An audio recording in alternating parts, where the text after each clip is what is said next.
പുറത്തുള്ള തൊലിയൊക്കെ ഒന്ന് കളഞ്ഞെടുക്കാം.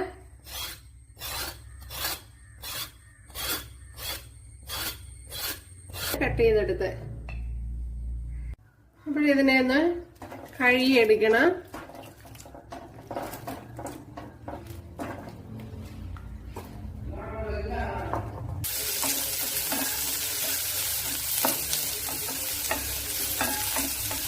ഉള്ളി ഇതുപോലെ കട്ട് ചെയ്തെടുത്തിട്ടുണ്ട്, അത് ചേർത്ത് കൊടുക്കാം.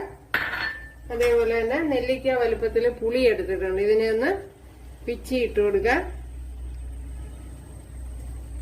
അതേപോലെ ഒരു ചെറിയ പീസ് ഇഞ്ചി, ഒരു 1/2 ടീസ്പൂൺ ഉലുവ, ഒരു 2 അല്ലി വെളുത്തുള്ളി, അത്രയും ചേർത്ത് കൊടുക്കാം.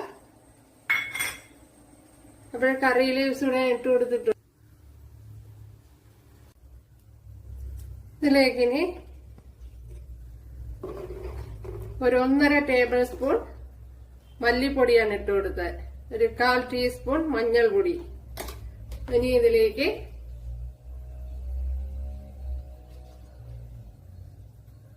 ഒരു 2 ടേബിൾ സ്പൂൺ എരിവില്ലാത്ത മുളക് പൊടി. അപ്പോഴിതിപ്പോ എരിവില്ലാത്ത മുളക് പൊടിയാണ്. ഞാനിപ്പോ തീ ഓഫ് ചെയ്തിട്ടാണ് ഇട്ട് കൊടുത്തത്. അപ്പോഴിതിനെ ഇനി അത് ചേർത്ത് കൊടുക്കുക.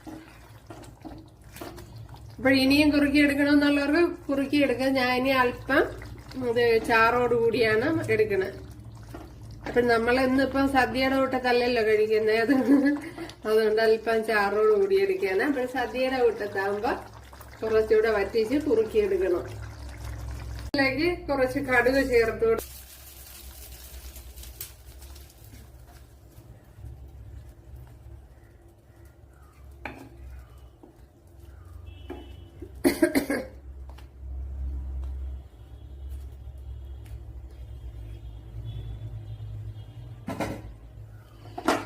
നല്ല ടേസ്റ്റാണ്. അപ്പോഴെല്ലാരും ചെയ്ത് നോക്കുക. ഇഷ്ടമായാൽ സബ്സ്ക്രൈബ് ചെയ്ത് സപ്പോർട്ട് ചെയ്യുക.